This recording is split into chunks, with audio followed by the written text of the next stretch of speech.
Welcome. My name is Tracey Stevens, and this is the Healing Point podcast.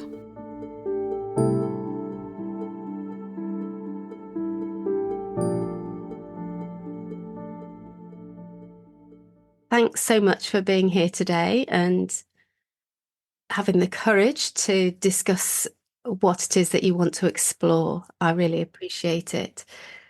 So I'm going to hand over to you. What is it that you would like to look at today with me? Well, there's actually two concerns that I've been dealing with, two things that have been bothersome to me.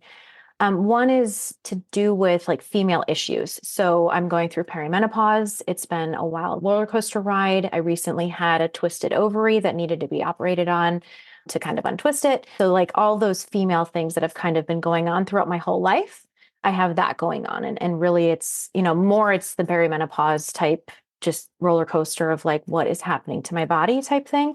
But then also I've been having things that seem like heart issues, like just a lot of discomfort and things like that. And I did find out from a test that I have a slightly enlarged heart. So that's kind of a little bit concerning and wondering kind of what's going on with that as well. Okay. So there's a potential for this being connected if you've only just started noticing the symptoms around your heart. Mm-hmm. We'll talk and we'll see what happens, because heart issues, they're very central to our emotional health as well, aren't they? Let's just think about your heart a moment. And I'm just wondering, you said there was discomfort. Mm-hmm. How would you describe that discomfort? What made you go to the doctor in the first place to look at that? Well, after I've had two surgeries in the last like 3.5 months. After the first surgery, I started really noticing, it was just chest like heaviness or chest tightness, sometimes shortness of breath, but just like generally I very often have this sense of heaviness or tightness or discomfort in my chest. Is that a familiar feeling for you from the past, or has it just come on since you've had those surgeries? I think I've noticed it before. It just became much more pronounced after the surgeries. So I think I've experienced it throughout, more of my life. Okay, because there may be relevance there, of course, with an older pattern is what I'm wondering here. So perimenopause is, it's a difficult time for a lot of women. It never used to have a name, did it? Perimenopause, but now it's labelled, and whether that's a good thing or bad thing, I'm not really sure.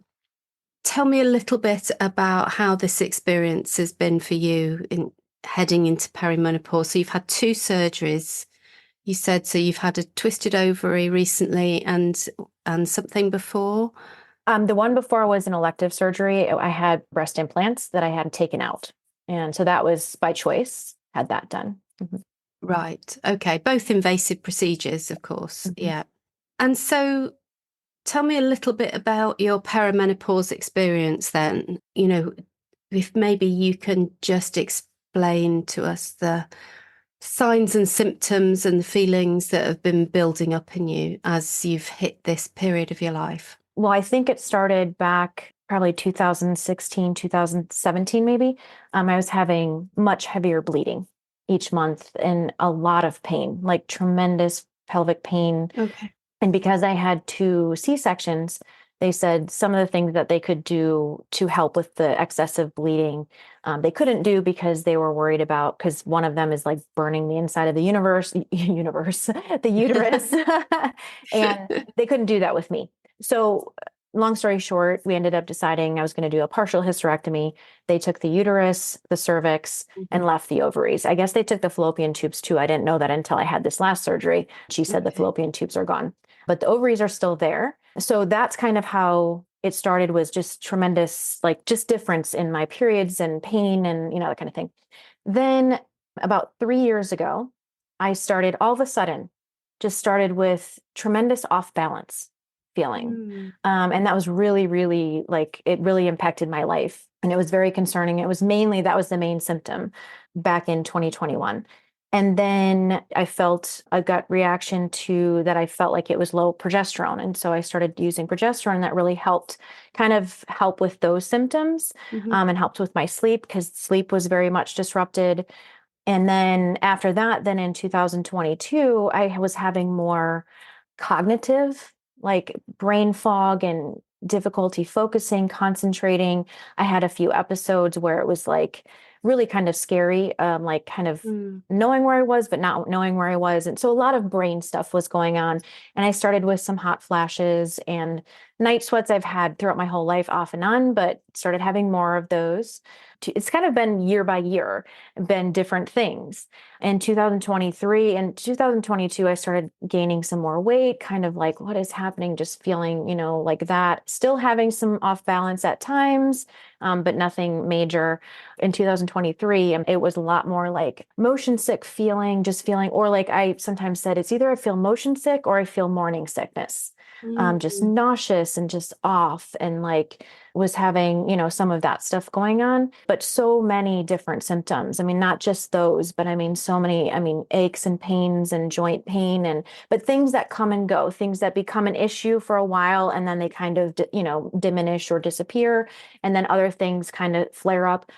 Skin itchiness, like crawling, itchy feeling under my skin, headaches, all those kind of things. So it's just kind of been like this roller coaster of like major things like feeling awful and then they kind of diminish and then something else becomes more awful and then they diminish and then maybe something comes back again and becomes kind of more of an issue again. And so that's kind of where I'm at. Okay, and then you've also got that heaviness feeling and the heart stuff that you were talking about. Right. The heart stuff. Yeah. Then that started more so in the past 6 months. And like I said, after the surgery. Yeah. So, okay, so there's a lot going on there. Yeah. There's a lot going on.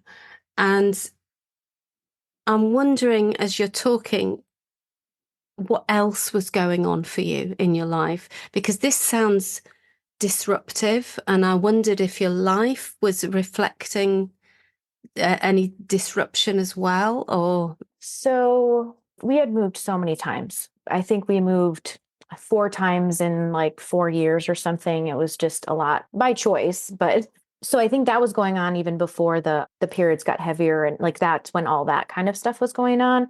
And we had moved to a different area that I really wasn't happy with. And it was really a struggle. And I wanted to go back to the place we were at. And so I was really struggling with that. And then I kind of came to terms with that. And that's kind of when we decided to do the surgery. So that's kind of that part of that. And then when the symptoms started that were really the off balance, when that first started and then kind of started like a domino effect of other things, was about a month before that we had moved to a different house. And yeah. that was more my dream home. That was definitely a dream home that I was like, wow, like how lucky am I to have this beautiful home? And so it was kind of confusing why I was a little bit struggling with it and kind of still, again, wanting to go Mm. back to the previous house. So that's really the only thing that I can think of as far as, aside from in 2020, all the COVID stuff and stress about, my views as opposed to other people's views. And, that kind of stuff was all going on as well, I think. It's a lot. Mhm. They say moving is one of the top three most stressful events, and you've moved every year more or less. There is a certain amount of stress in all that movement. I'm wondering how, or I'm curious about your own stress levels in terms of moving, just moving about. How have you found those last 4 years? I mean, I know you've got your health issues on one side, but in terms of just managing the change. Like I said, some of the moves were really good and I felt really good about because it was taking me from a place I wasn't really super happy with to somewhere where I was like, oh, this is so much better. Other times it was very, very stressful and I didn't like it. I wanted to go back, this feeling of wanting to go back to where I was happy or where things were good. So yeah, I mean, there was different experiences with different houses, but I would say overall, by the time the symptoms had really kind of kicked up, I kind of was just tired of moving, tired of moving around and having to adjust and having to be okay with things being different and adjusting to something new again, all over again. And, even if it was like fun things like redecorating the house, every time I had to redo it so that it reflected me and our family. And, and that was fun, but yet it was just getting old. It was like, okay, I'm just done with this. I get that. And there's just a lot of doingness Yes. in the moving, isn't there? There's a lot of having to do stuff and organize stuff, and it's just a great long list of things, because it's obviously it's not just the physical stuff, it's also the changing your address again, and all those different places that you've got to contact. It's quite a lot of headspace that a move takes up. Mm-hmm. And then the decorating and everything else. So I'm just think that the sense that I'm getting, and I'm just also just thinking for myself in that situation as well, there isn't a lot of space Mm-hmm. for you. Mm-hmm. How does that feel? It brings up sadness. Okay. Especially when you initially said, it sounds like there's a lot of doing. Yeah. That really brought up sadness. And then you saying the space, there's not enough space for me. Yeah. Mm-hmm. And so is that a familiar feeling for you? Not enough space for me. Yes, definitely. Okay. And how far back does that go? As far back as I can remember. I mean, in my family, growing up, definitely I felt that. And Mm-hmm. I just noticed my mom was just so busy doing, doing, and that she didn't have time for me and my big emotions and my feelings and dealing with me, that I was a bother and a problem. Yeah. So the tears and the sadness that comes up when I mention the word doing is that where that links to for you? Is that what connects? I think so. I mean, I think it was just a matter of wishing that she didn't have so much to do, that she could be a mom to me, and just be there for me. And are you a mom? Yes. Mm-hmm. Okay. So what happens now when you think about your children and that doingness? I wish I could stop doing so much, just feeling like I'm overwhelmed with so many responsibilities and things I need to do and I feel like I have to do as a mom, and wishing that I could have more space and freedom and less weighing on me, less heaviness, so that I could have more fun with my kids and not be so serious about everything. Yeah. I'm just going to ask you just to pause for a moment, just allow whatever's coming up for you just to be there. It's just really important that we acknowledge that. I'm recognizing that there's something going on for you that you don't want, because it is linking to that childhood memory of being on the other side of the doing of a doing busy mom. Yeah, definitely. For a few years now, I've been very, and much more lately, just very sad at the state of my family. Just feeling like there's a lot of unkindness and in the ways of dealing with each other that remind me of my childhood. I didn't like it then, and I don't like it now. And I feel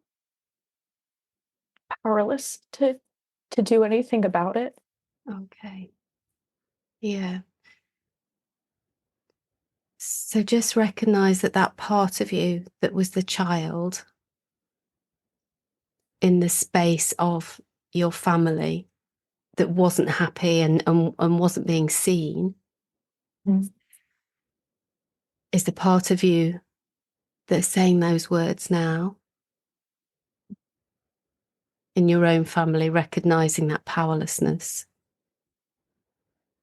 It's activating that part of you that couldn't make any changes when she was younger. Yeah. And also, I'm sensing this feeling coming up of being responsible for other people's experience of the family, of life, and feeling like it's my fault. I'm causing, and I don't want to cause unhappiness or problems for the people that I care about. No, and there is something about, taking responsibility for what happens. But this is a dynamic in your family. Mm-hmm. There's more than just one of you. What's happening inside your body now?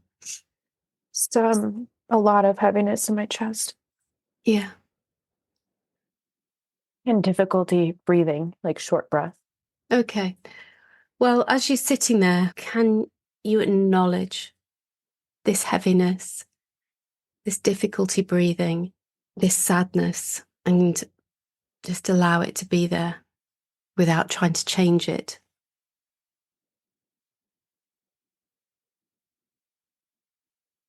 Are there any memories that come up as you're experiencing this right now? Anything that comes up from the past? Or not? Doesn't matter if there's not. It just feels like there's just a general sense of not enough time for me.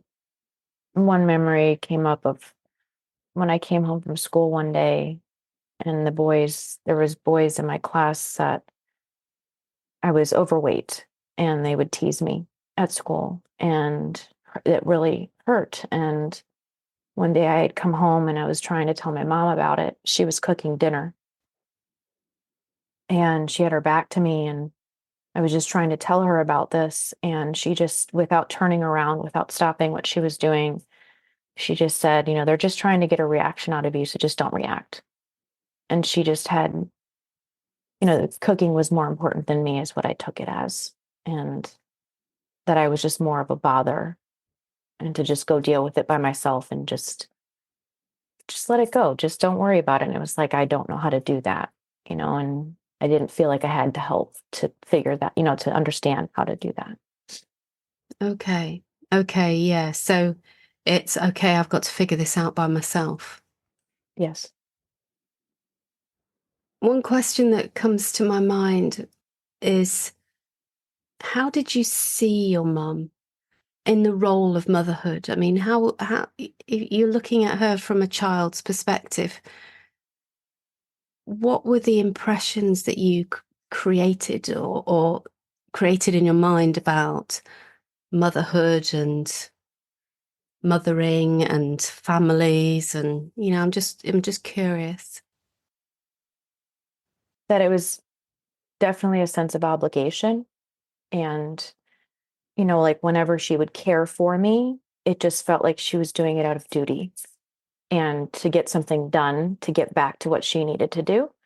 And I also saw her as whenever she seemed upset, she never talked about things. I didn't know what was going on with her. And she wasn't very expressive with her emotions, but I could tell, like, I was very good at reading people and being hyper vigilant about like paying attention to things. And Hmm. so I could tell something's wrong.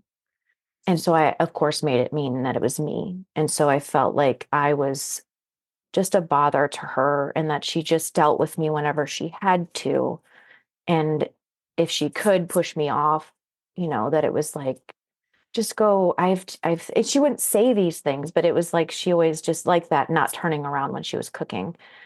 And also the experience of just feeling like, why can't I be more like her, where she was just very stoic and very contained and very, like, it just seemed like she dealt with things so much better than me. And that, so I kind of went through life feeling like I was weak, and there's something wrong with me. And I was too emotional and too sensitive and all of those things. And so to me, a mom was just there to just do things and get things done and take care of you when you needed it, but that you kind of needed to just go away and disappear, and that you were a bother if it was interfering with what she wanted to accomplish. There's a sense of aloneness in that as well, isn't there? Just from what you've said, really. Is that something you experienced? Absolutely. Yes, very much so. I've always said throughout my life, I kind of always felt like an island by myself. Okay.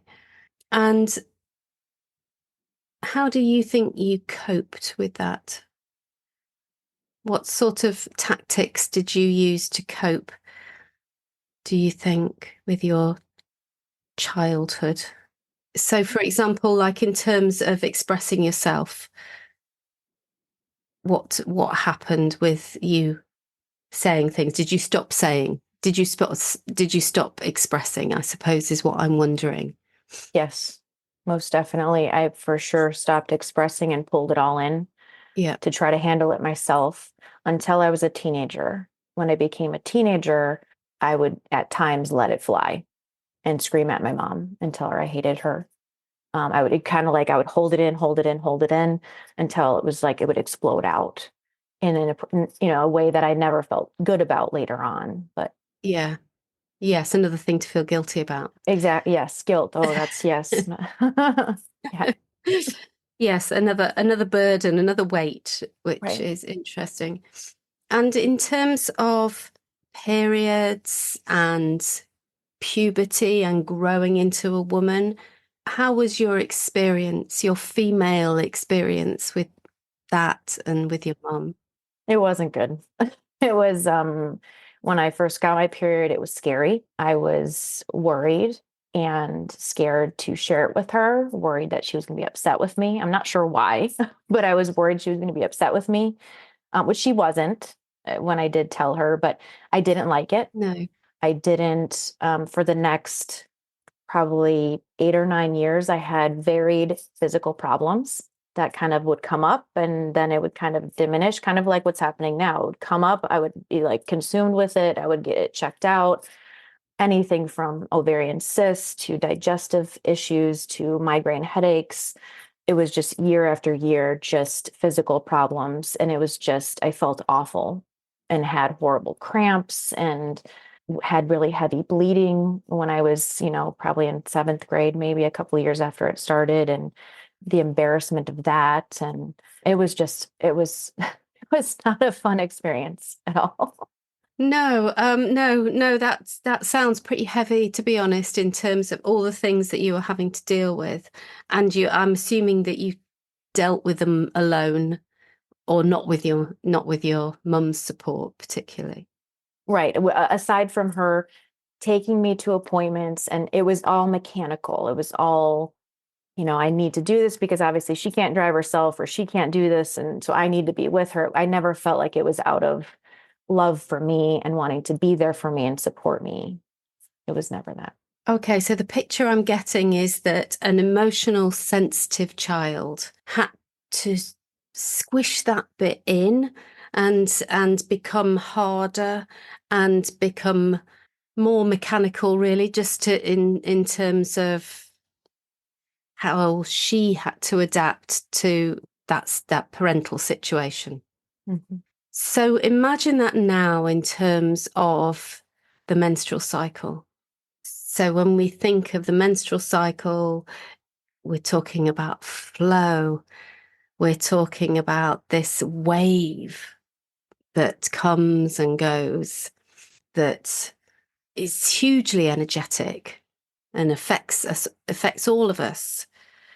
But I just get this picture of a wave trying to be squished by two straight lines, like make like trying to make the wave as thin and as unnoticeable as possible so that it can be controlled. That's just, this is just the image that comes up in my mind, and I don't know how that resonates with you. Yes, 100%. And that's control is what came into my mind when you were talking, is trying to control things so that I wasn't a problem, so it's not a problem for someone else. So if we take that idea and we look at that coping mechanism of controlling and squishing and keeping it in and trying to not be, this emotional, this sensitive, I'm just wondering how, when you're hearing those words now from me, how that resonates with your life today. Is there a reflection there for you? Hmm. Yes. In dealing with what I'm dealing with right now, it comes up frequently of just feeling like I'm on this roller coaster and I can't control what's happening. I can't get a handle of it. I can't figure it out.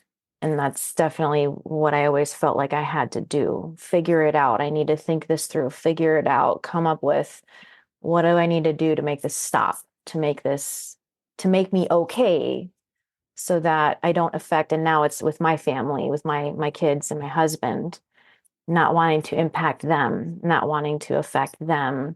So trying to control it, but then I end up losing it. I try to control it, control it, control it, and then I end up something happens that I'm just, kind of like, ah. Explodes out of those straight lines. It can't be held in those straight lines. Yes, right. Hmm. You said, I'm trying to hold this in so it doesn't impact my family. I'm trying to keep it all in so it doesn't impact my family.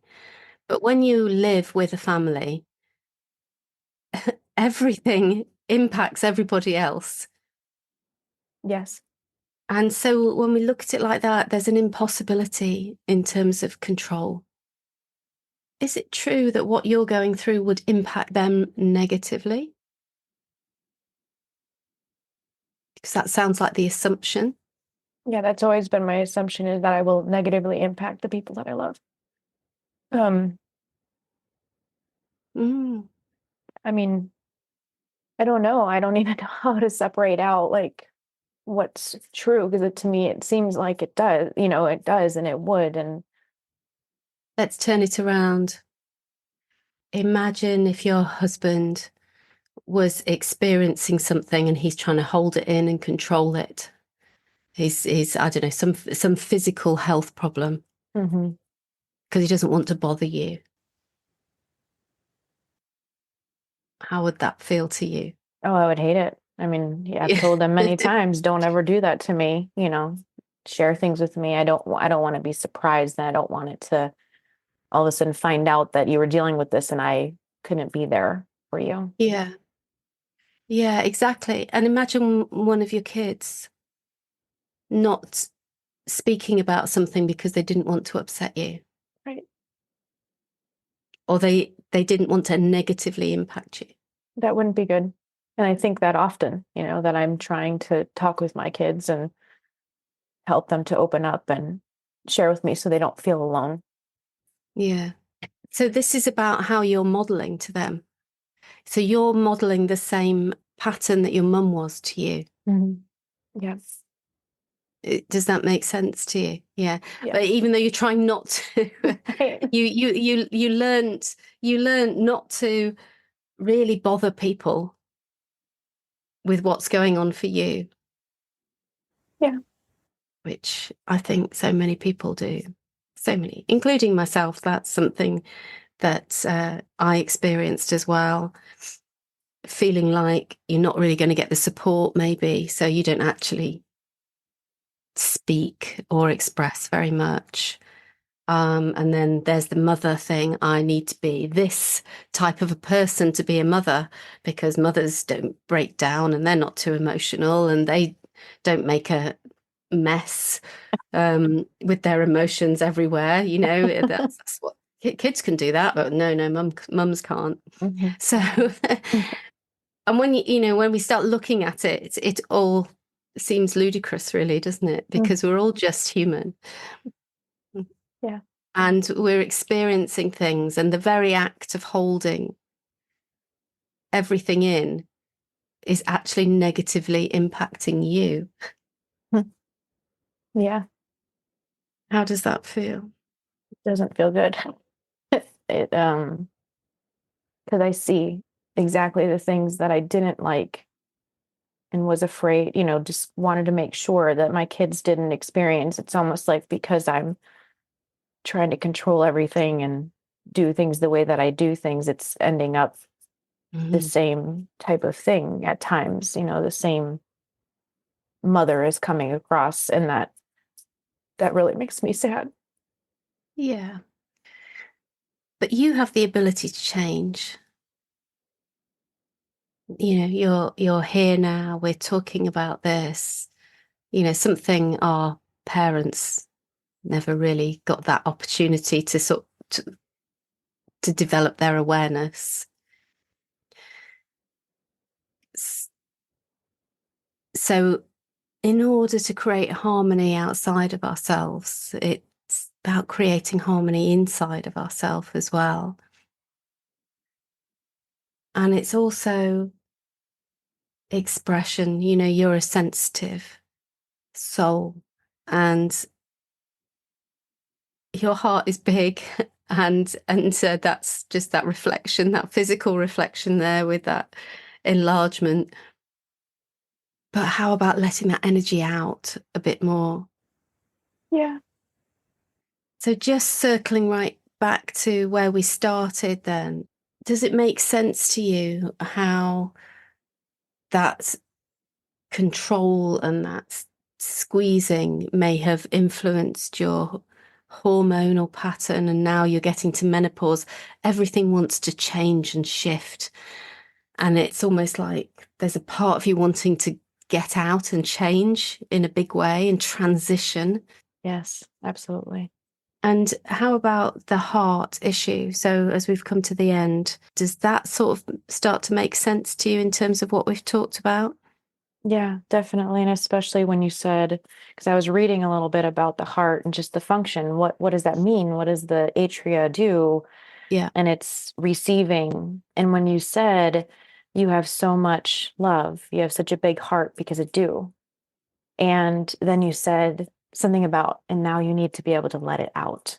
Yes. And so understanding like that, it's like it's holding in and not passing it on to the ventricles, which then pass it on to the, out into, Yeah. and that really struck me as, wow, yeah, that's what's happening. That's Yeah. beautiful. I think this whole thing is about, for you, is about letting go of, well, letting go is an easy thing to say and it's a hard thing to do, but it's a bit more just every moment, bring the awareness. Is this really what I want to say right now? Or am I saying something for somebody else? Have a think about that and bring awareness to that every day. The more you step into that authentic voice, I think the more your body will go, oh, here we are. Mm-hmm. Yes, I feel that. Yeah. Beautiful. Mm. Thank you so much. Thank you, Tracey. This is beautiful as always. And I just really appreciate your time and working with me. Thanks for listening. If you enjoyed this, you'll find a lot more content on my Instagram account at thehealingpoint._. If you have a question you'd like to explore and are willing to take part in the podcast, you'll find all the information you need on my website, which is www.tracystevens.org/podcast. Thanks and see you soon.